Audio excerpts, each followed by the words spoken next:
right, guys. Remember when I brought you the story right here regarding Dominic Stewart down there in Prentice, Mississippi? They found him swinging from a bridge, right?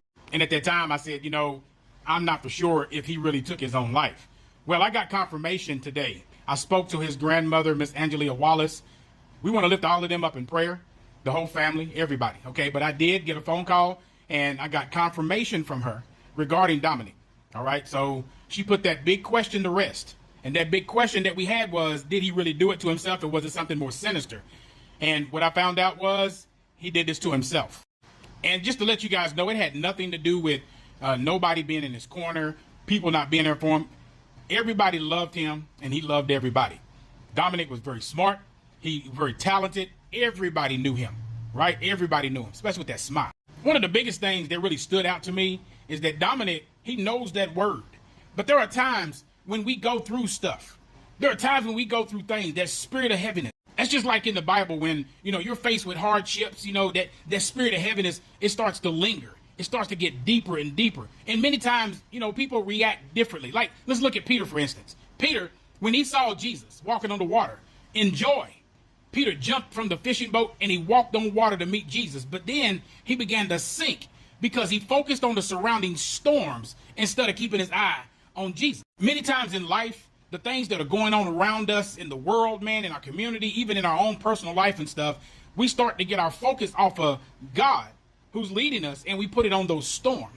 What is the meaning of the spirit of heaviness? Well, if you read the Bible, you'll see that phrase, spirit of heaviness, in the King James translation. I think it's in Isaiah 61:3, to appoint them unto the morn in Zion, to give unto them beauty for ashes, the oil for joy for mourning, the garment of praise for the spirit of heaviness.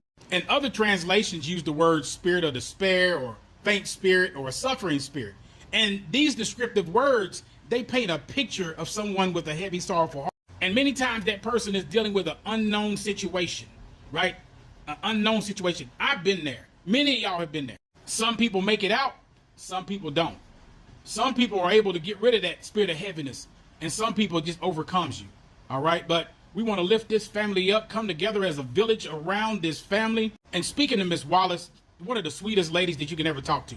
All right. But lift them up, come together as a village. You hear me? And talk to your children. Talk to your family. Talk to those that you say that you love, because you never know what somebody is dealing with. They'll put on a smile. They'll get up there and laugh and hee and ha ha with you. But on the inside, they're broken. And again, I just want to say, what happened to Dominic, he did it to himself. It was not by the hands of anybody else. Jews, as we traditionally know Jews, only because we're not as familiar with your group, say that they are the chosen people. And now you're saying that your group, your community is the chosen people. Well, one will know the children of God by their deeds and not by their words.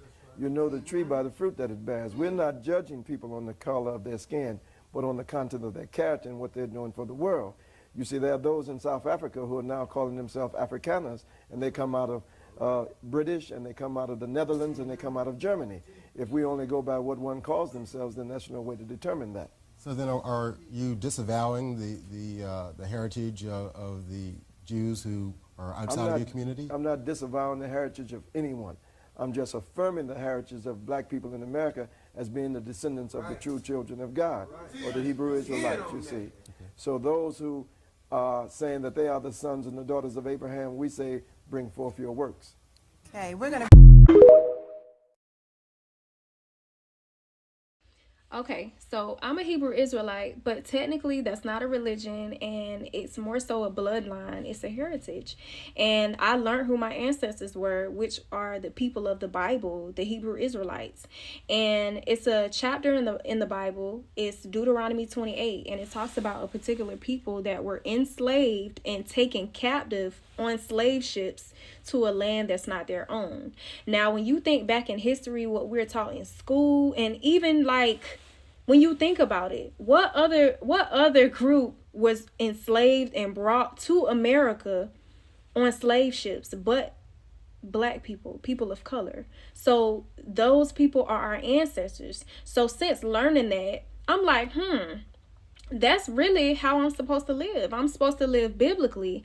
And that means that I'm not going to eat unholy things like the Bible says. I don't eat pork.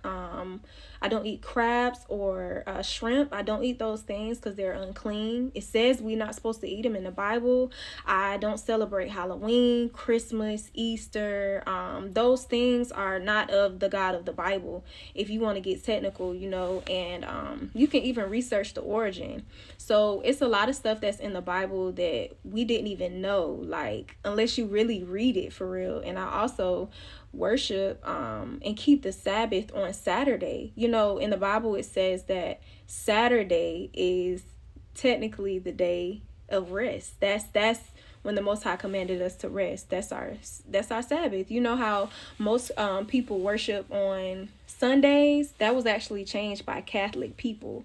That was not implemented by the Most High God, you know. So I just try my best to live biblically, and I don't allow anybody to sway me from the truth. The truth is not popular.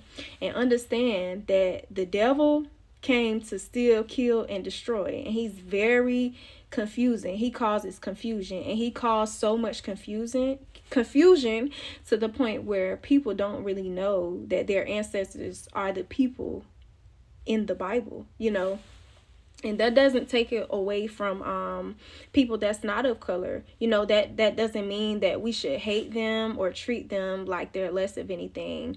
But I just found it so beautiful that this book, this Bible that has been here for so long is really about my people, you know. So I think it's important that we live it out. That's the reason why it's here. So yeah, that's what I believe in. The Most High, following his commandments, eating like it, living like it, and having a relationship with him, a true relationship, trying not to sin anymore.